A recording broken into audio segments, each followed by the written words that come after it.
Dios nos dijo eso, pero Dios nos dio una palabra, literalmente una palabra. Y acompañada de esa palabra nos dio un verso bíblico que es el que va a marcar la dirección de esta casa de ahora en adelante, hasta que Él cambie el plan. Y esa palabra es la palabra crecimiento. Este es el tiempo de crecer en el carácter, en acercamiento a Dios, crecer en escuchar la voz de Dios, porque si yo no escucho la voz de Dios, nada me va a funcionar. Voy a caminar a ciegas. Y la palabra que Dios nos dio para este año, y casualmente es la palabra central del mensaje de hoy, del primer mensaje del año, está, y con eso empezamos ya la predicación, en Isaías 43, verso 19. Y yo quiero empezar a leer esta palabra diciéndole a cada uno de los que están aquí y los que nos están mirando, así te dice el Señor. Pues yo estoy a punto de hacer algo nuevo. Mira, ya he comenzado. ¿No lo ves? Haré un camino a través del desierto. Crearé ríos en la tierra árida y baldía. En el día de hoy vamos a predicar sobre el tema algo nuevo viene. Algo nuevo viene. El crecimiento es el llamado de Dios para sus hijos. Mejor dicho, el crecimiento es un llamado de Dios para sus hijos. Dios nos llama a crecer.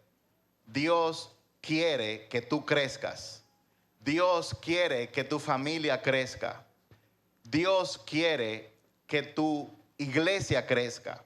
Dios quiere que la nación crezca. ¿Crecer en qué? En lo que a Dios le importa. El crecimiento que a Dios le importa, más que tus metas, más que tus sueños, es que tú te parezcas cada vez más a su Hijo Jesucristo. Dios le interesa por encima de todas las cosas que tú crezcas en tu carácter, que tú te asemejes cada vez más a Jesús. La buena noticia es que tenemos una fotografía de Jesús en su palabra, en los 4 evangelios, en Génesis, en Éxodo, en Eclesiastés, en Proverbios, en Amós, en Jeremías, en la carta a los Corintios, en Romanos, en Apocalipsis. Por si usted no se había dado cuenta, la Biblia entera circula a través de una persona, Jesús. Todo es sobre Jesús, desde Génesis hasta Apocalipsis. Todo es sobre Jesús y todo tiene que ver con Jesús. Ahora, el crecimiento tiene que ser individual y colectivo. El crecimiento tiene que ser individual y colectivo. Yo tengo que crecer como papá, tengo que crecer como hombre, tengo que crecer como ser humano, tengo que crecer a nivel espiritual, pero en mi casa también tiene que crecer. Todos tenemos que crecer. A nivel personal, a nivel relacional, a nivel, Juan, de conocer y entender el propósito para el cual yo fui creado. A nivel estructural, la iglesia tiene que crecer en base a una estructura. Tu negocio tiene que estar estructurado, si no se va a derrumbar. También tenemos que crecer a nivel de cultura. Dios quiere que la cultura del reino de los cielos sea la cultura en la que nosotros caminemos aquí en la tierra. Hay algo muy importante que nosotros debemos entender, y es que el crecimiento es una oportunidad dada por Dios. El crecimiento es una oportunidad dada por Dios para que nosotros seamos transformados. Todos los días, hasta que lleguemos, como dice la palabra, a la estatura del varón perfecto, que es Jesús. El crecimiento es un regalo que Dios nos da. De hecho, no hay crecimiento sin cambio. No hay cambio sin pérdida. Y no hay pérdida sin dolor. No hay crecimiento sin cambio.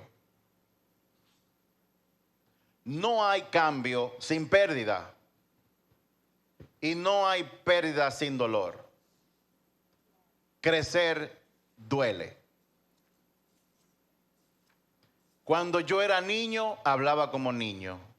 Pero ahora que soy adulto, hablo de cosas adultas.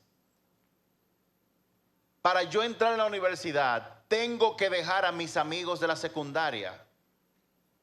En la realidad, en mi caso, yo perdí la conexión con todos ellos, excepto con dos, que son José Aybar y Rafael de Olio, que están con nosotros aquí. Yo no hubiera llegado a ser un profesional ejerciendo si no pierdo a mis amigos de la universidad. Yo no hubiera podido ser papá si no pierdo la comodidad de mi hogar con papi y mami. Yo tuve que perder ese ambiente donde todo me lo resolvían, donde la comida estaba ahí, aunque yo no trabajara, donde yo podía dejar un abanico, un aire prendido y no preocuparme por quién iba a pagar la factura de la electricidad. Eso era muy cómodo. Ir al closet y abrir y encontrar una camisa planchada. Yo no sabía quién la planchaba, yo no sabía que estaba ahí planchada. Pero cuando yo me casé, tuve que perder eso. Y eso dolió. Duele dejar la familia en la que uno creció. Pero luego que uno se casa, usted le pregunta a la gente, ¿y si era tan bueno, por qué tú no vuelves? La gente no vuelve. Porque Dios nos lleva de gloria en gloria. Dios nos saca de un lugar y es su intención que vayamos a un lugar todavía mucho mejor. Durante esta prédica, que no sé cuándo se va a acabar, Dios me dijo que Él iba a estar profetizándole a algunas personas. Isabel de la Cruz, tiempo de crecer, tiempo de movernos hacia arriba. Yo siempre le dije a Isabel que una de mis oraciones secretas es yo verla como la presidenta de la Cámara de Diputados o del Senado.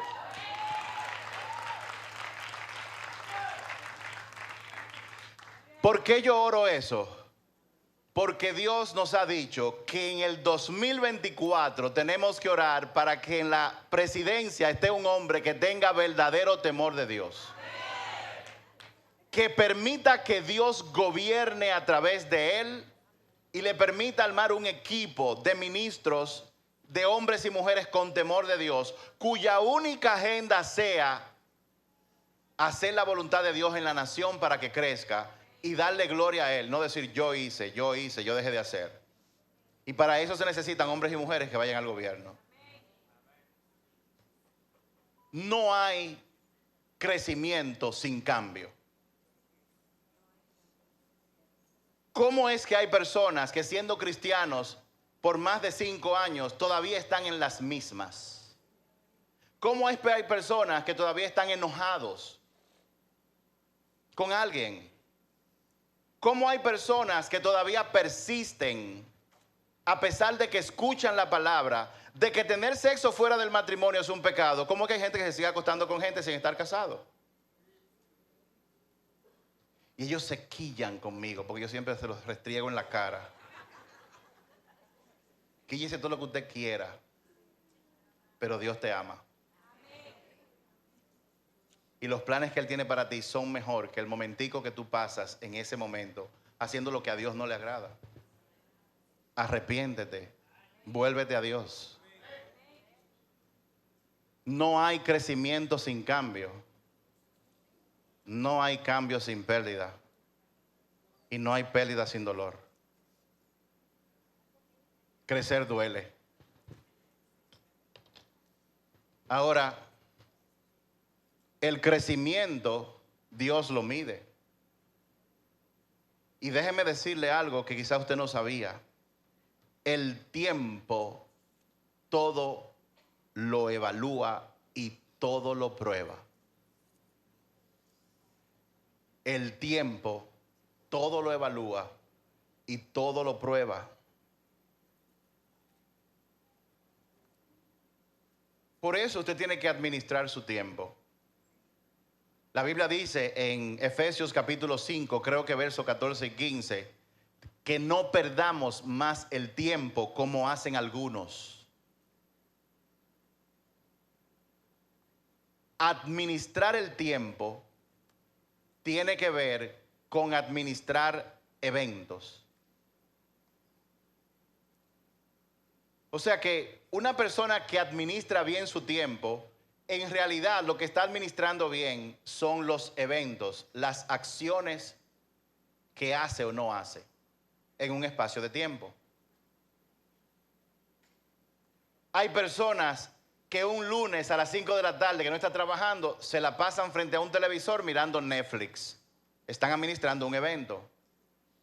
Pero hay personas que en vez de estar frente a un televisor mirando series, aprovechan ese tiempo para aprender algo que los ayude a ser mejor en lo que ellos hacen.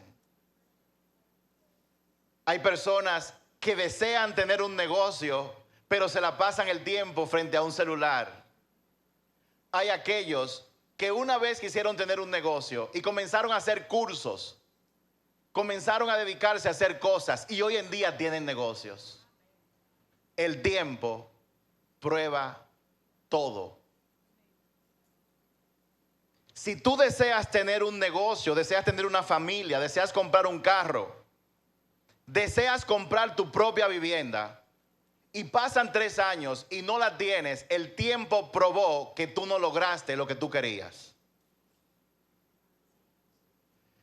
Y si se te hace una auditoría de lo que tú administraste o como tú administraste tu tiempo, o sea, tus eventos, te vas a dar cuenta de que todo lo que tú hiciste te llevó a no tener ese apartamento porque tú no hiciste lo que tenías que hacer.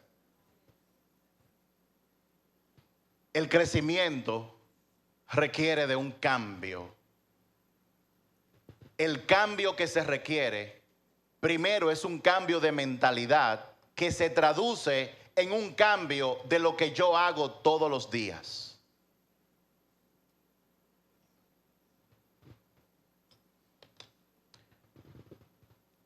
Cuando yo administro mi tiempo, de alguna forma yo afecto mi futuro. ¿Cómo? Con los eventos, acciones que yo pongo en mi agenda todos los días. O también por las que debí poner y no puse. Ejemplo, como dije, ver televisión, estar en las redes versus estudiar algo a través de las redes. Eso marca una diferencia y entra de lo que Dios habla en lo que es la siembra y la cosecha. Pero como yo conversaba con mi esposa, donde hay tanto que yo puedo hacer para lograr lo que yo quiero, se volvería abrumador tratar de hacerlo todo. Por eso, a las personas que administran bien su tiempo y logran cosas, esos lo hacen porque aplican un hábito simple que se le llama planificación. Aunque ocurre, es muy raro que alguien llegue a un destino si no se planifica. La Biblia habla de quién se pone a construir un edificio sin antes sentarse a planificar lo que tiene que hacer y determinar si los recursos que tiene le permitirán terminar la obra. O sea que yo necesito crecer en carácter y en otras cosas. Para yo crecer, eso no va a ocurrir de manera automática. Hay algo que yo tengo que hacer. Lo cual me lleva, Robert, a que yo tengo que administrar bien mi tiempo, que no es otra cosa que administrar los eventos dentro de un espacio de tiempo. Pero como son tan abrumadores las cosas que tengo que hacer y son demasiadas, yo tengo que aplicar algo que se llama planificación. Ustedes saben cuál es el problema de la planificación. Que para planificar yo tengo que primero tener mis prioridades muy bien claras. Porque yo puedo decir que yo quiero crecer espiritualmente, pero si mis prioridades es mi negocio solamente, entonces mi plan va a estar alineado a lo que son mis prioridades. La pregunta para ti es, ¿cuáles son tus prioridades?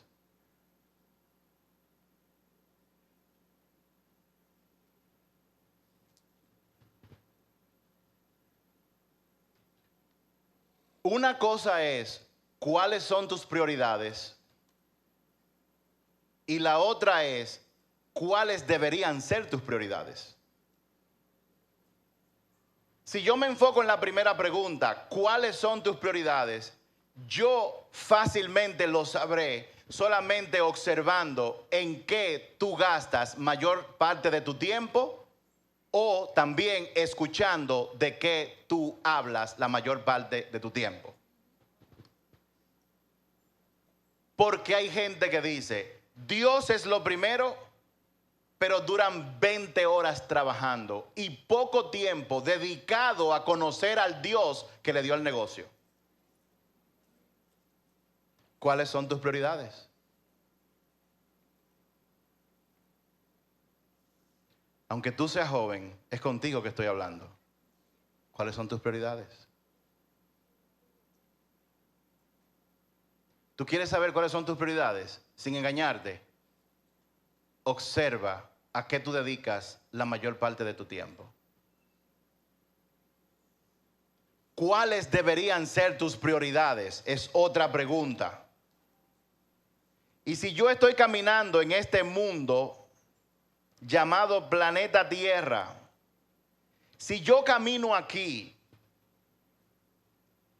y lo que pasa, llamado circunstancias políticas, sociales, criminales y todo eso, es una consecuencia de lo que pasa en el mundo espiritual, yo tengo que ser espiritual para poder manejarme en este mundo. Yo tengo que desarrollar la capacidad de ver y escuchar, discernir en el espíritu qué es lo que está causando el crimen, la pedofilia, la homosexualidad, el robo, el divorcio, el que haya personas que lo quieren todo para sí, el que nuestras naciones tengan gobiernos que quieren llegar al gobierno con un discurso de vamos a hacer por el pueblo, pero en realidad andan detrás de una agenda para robar literalmente los recursos que se sacan de los impuestos. Ante un sistema así, para yo poder ser luz, yo tengo que ser una persona, un hombre espiritual, tengo que ser una mujer espiritual también.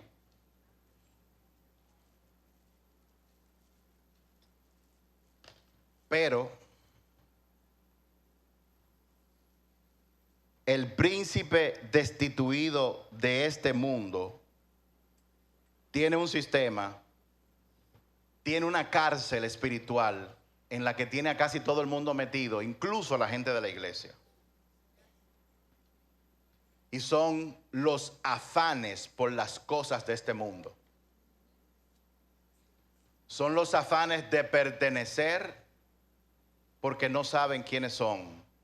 Son los afanes de tener, pero Jesús dio la clave. Mateo 6:33. Él dijo, la clave de la vida está, primero busquen su reino.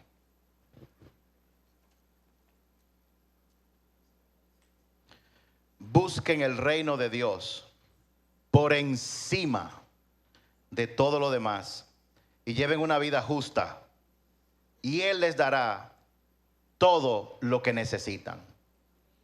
busquen el reino de Dios por encima de todo lo demás y lleven una vida justa, y Él les dará todo lo que necesitan. Para yo planificar, tengo que tener mis prioridades claras. ¿Cuáles son tus prioridades ahora mismo?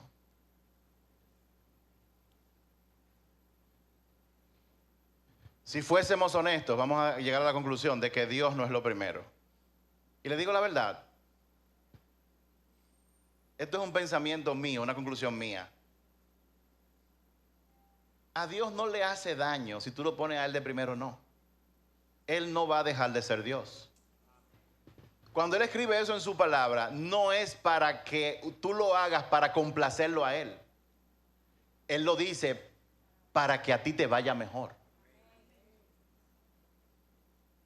Porque si lo ponemos a Él primero, eso es yo buscar conocer más a Dios, conocer más de su palabra, que el Espíritu Santo se mueva en mí, que la capacidad de escuchar su voz se agudice cada vez más, que yo camine en medio de una bulla, y en medio de la bulla y del desorden yo aún pueda escuchar la voz de Dios guiándome en todo lo que yo haga. Buscar el reino de Dios implica llegar a un estado espiritual donde si tú estás en tu negocio, en una reunión, en una junta, o hablando con un cliente, o en el aula de la universidad o del colegio, o en tu trabajo, que tú puedas escuchar la dirección de Dios de qué tú debes hacer, qué tú debes decir, qué no decir y qué no hacer.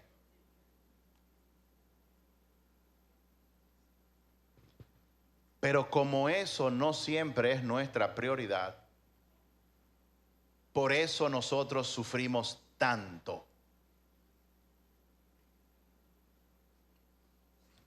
¿Quieren saber algo? Los problemas y las circunstancias son inevitables. Sufrir por ellos es opcional.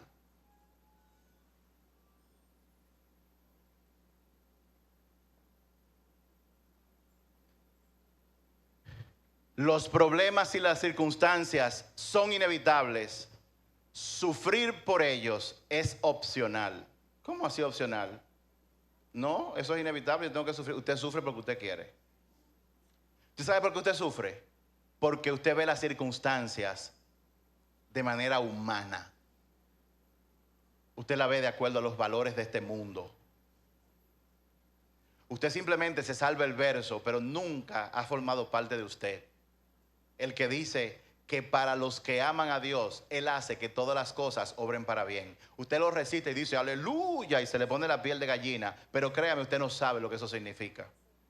Porque si usted lo supiera, cuando usted lo botan del trabajo, usted saldría haciendo una fiesta diciendo, wow, Dios va a hacer algo bueno conmigo. En vez de deprimirse porque ese muchacho lo dejó y hacerlo indecible para complacerlo, incluso mandarle fotos y acostarse con él para tratar de que no te deje. Si tú entendieras ese verso, cuando esa persona se va, tú estarías alabando a Dios, levantando las manos, dándole gracias por de aquello que te libró.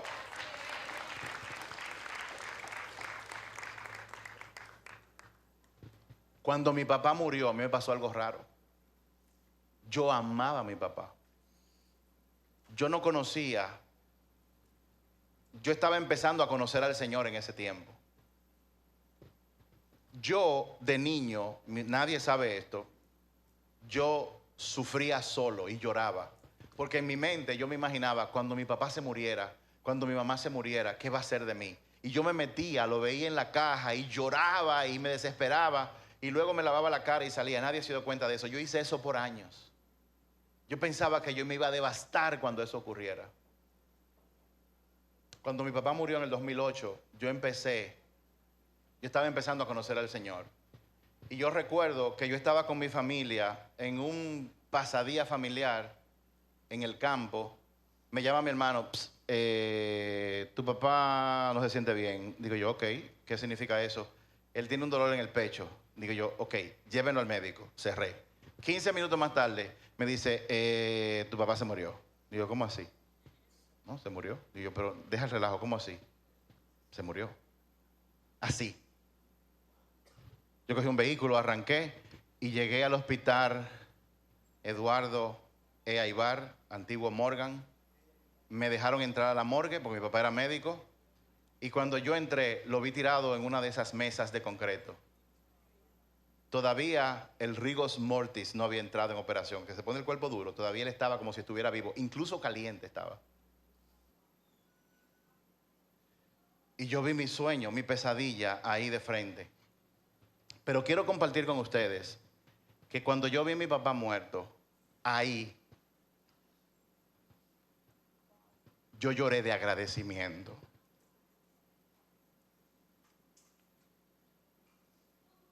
Mi lloro no fue de desesperación, sino de agradecimiento.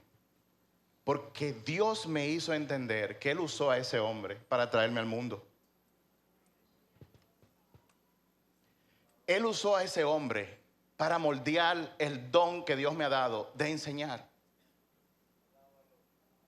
Y en ese momento yo lloré de agradecimiento, dándole gracias a Dios. Y yo no entendía por qué. ¿Saben por qué? Porque sufrir es opcional. Pastor, ¿quiere decir que yo no puedo llorar? No, rájese a dar grito. Pero ven acá, en el funeral yo me rajé a dar grito y me dolió también. Yo no estoy diciendo que eso está mal.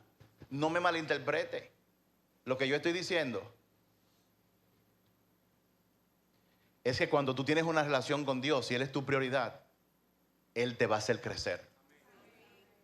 Él te va a hacer madurar.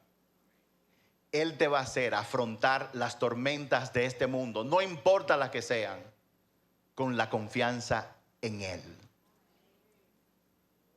Él te va a hacer como aquel que construye su casa sobre la roca, que vinieron vientos, agua, azotaron, pero tu vida se mantendrá firme.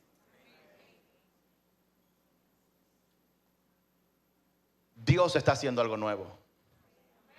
Dios quiere que tú crezcas. Dios quiere que mucha gente de aquí deje de ser niños. Gente que tienen años en el evangelio y todavía hay que hablarle de arrepiéntete, todavía hay que hablarle de deja de estar fornicando, que a Dios no le gusta eso.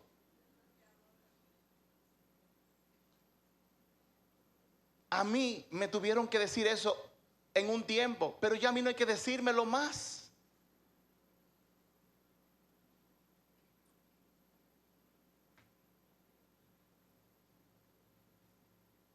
Mi hermano, mi hermana, es tiempo de crecer. Es tiempo de dejar la ñoñería.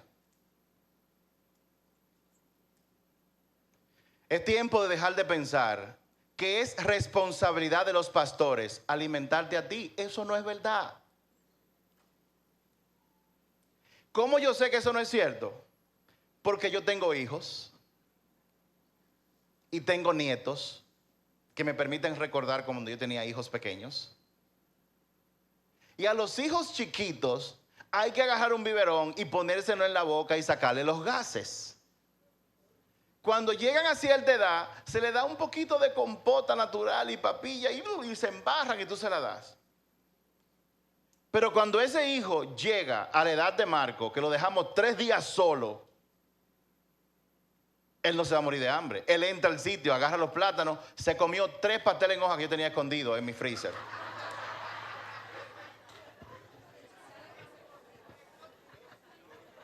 Yo lo tenía escondido. A mí me gustan los pasteles en hoja, señores. Para mí es un deleite comer pasteles en hoja. Sobre todo cuando están bien hechos. Y lo tenía guardado. Y mi esposa le preguntó, ¿qué tú comiste? Y dice, me comí los 3 pasteles en hoja de papi que estaban escondidos. Yo no sé cómo lo encontró. Ahora Marco se alimenta solo. Cuando él tiene hambre, yo me fascino cuando yo lo veo a él bajar con una paciencia, pelar su plátano, cortarlo, pone una olla con agua y lo pone, porque él no es como el otro, que el otro agarra un pedazo de pan, lo quiere rápido. No, él se toma su tiempo. Él coge el plátano y lo pela, coge un sartén, coge la manteca, la pone en fuego para que se vuelva aceite, escoge sus huevos, coge cebolla, se prepara un jugo de guineo con leche en la batidora y él no va comiendo. No, cuando él tiene ese mangú bien majado, lo pone en la mesa con su vaso y con todo, entonces él se sienta a comer. Yo no tengo que alimentarlo. De esa misma forma, no es mi responsabilidad, ni la de mi esposa, ni la de los líderes, alimentarlos a ustedes. Claro, nosotros nos deleitamos compartiendo palabra aquí, pero esto no es suficiente. O coma solamente el domingo y no coma los otros días, a ver si a usted le va a ir bien. Usted es responsable de coger el alimento que le dan aquí y ponerlo por práctica para que usted crezca. Y el lunes hacer su plan bíblico de estudiar la Biblia, usted solo. ¿A usted no hay que decírselo eso? Hay gente que nos dice a nosotros, mucha gente, que se salen de la escuela. La escuela es muy monótona. ¿La escuela es monótona o tú eres el monótono? Porque déjame decirte algo, pregúntale al pastor Quilvio que está allá atrás, o a la pastora Yomari, que tienen 75 años cada uno en el evangelio, más que nosotros. ¿Cuántas iglesias del mundo tienen el privilegio de tener personas que se dedican a enseñarte en la escuela de ministerio? Pregúntenle. Pero hay gente que no entra en la escuela y luego se quillan con uno. Yo quiero servir, pero no me dejan. Aquí hay un requisito, aquí hay un orden. Para usted servir tiene que bautizarse, tiene que hacer el discipulado y tiene que estar en la escuela. Usted tiene que hacerse responsable de su propia vida para poder crecer.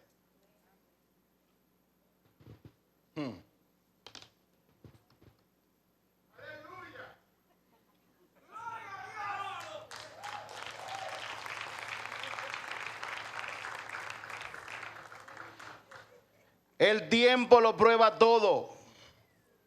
El tiempo es el evaluador del cambio. Usted quiere saber si cambió, deje que pase un año y cuando pase un año hablamos. El cambio es lo único constante en la vida. Todo cambia excepto Dios, que es el único que se mantiene constante. La pregunta el 8 de enero de 2023 para ti es: ¿en qué tú has cambiado?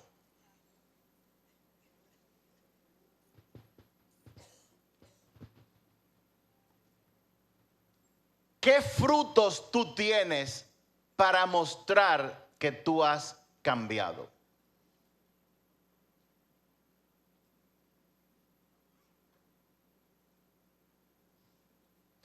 La otra pregunta es: ¿qué tú necesitas cambiar? ¿Cuándo tú vas a dejar de cambiar? Cuando tú te mueras. Y yo quiero invitar y retar a todo el que esté escuchando mi voz ahora mismo, sea aquí o por internet, a que haga el siguiente ejercicio la semana que viene y lo tenga listo por escrito para el domingo que viene. Este es el ejercicio. Búscate por lo menos 3 personas que te conozcan bien y te amen lo suficiente para ser honestos contigo. No busques a la persona que cuando tú le dices, le di una galleta a mi marido porque me alzó la voz, te dice, ay, pero él se lo merece, sí, porque pobrecita de ti. No busques a esa persona no es su amiga. Tampoco se busque al hombre que le dice, pero en ese trabajo son unos arbitrarios, ojalá le vaya mal. ¿Cómo es que te votan? A pesar de que él sabe que tú llegas tarde todos los días a tu trabajo. Ese no es tu amigo tampoco. ¿Tú sabes quién es tu amigo? El que te dice, deja de estar acostándote con gente si tú estás casado. Ese es tu amigo. El que te dice la verdad. Búscate mínimo 3. Si puedes encontrar 5 es mejor. Y tú le vas a hacer la siguiente pregunta. Por favor, dime en qué yo debo cambiar. Y cuando la persona esté hablando, no hable, solamente anota. Lo único que tú vas a decir, si es necesario, es hacer preguntas aclaratorias. Pero no te justifiques. Anota esa información de mínimo 3 personas, ojalá sean 5 o 7. Y cuando tengas toda la información, solamente cuando la tengas, tú vas a buscar el punto común y lo vas a subrayar. ¿En qué coincide la mayor parte de la gente lo que tú debes cambiar? Y esa información ponla por escrito y tráela por escrito la semana que viene. No la vamos a revelar a nadie, pero tráela por escrito porque eso va a ser relevante con lo que nos toca hacer el domingo que viene. Porque por si tú no lo sabías, dice la persona que está al lado, nosotros en Casa del Altísimo somos familia y estamos creciendo. Y vamos a crecer. El que tú crezca depende de ti.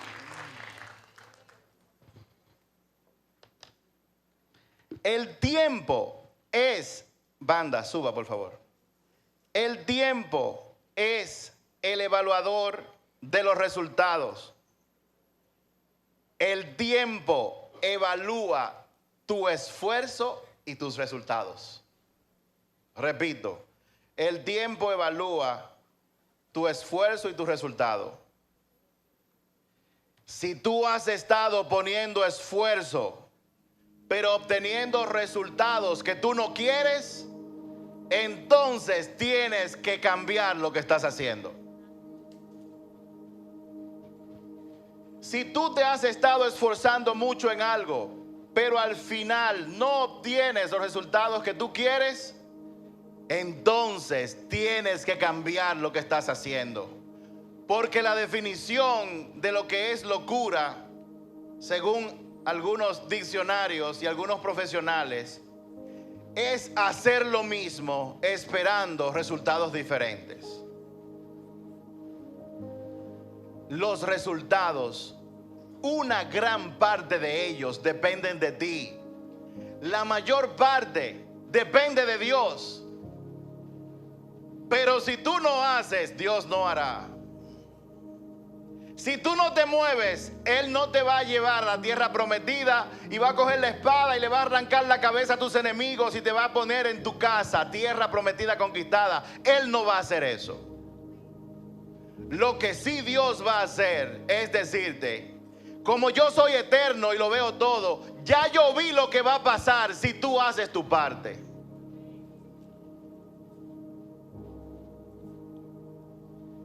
Tus resultados dependen en parte de lo que tú hagas.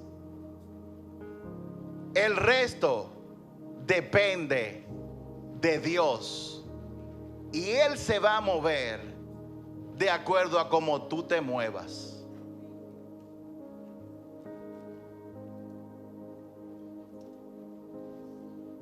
¿Qué tú tienes que cambiar? ¿Qué tú has cambiado?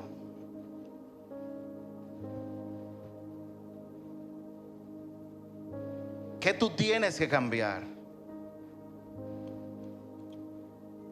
¿Qué tú has cambiado? Hazte esa pregunta, Señor, ¿qué yo tengo que cambiar? Y luego estar en el tour de preguntarle a 3 o 5 personas que te amen, que te conozcan. Les voy a dar un tip. Tu cónyuge es una buena persona para preguntarle.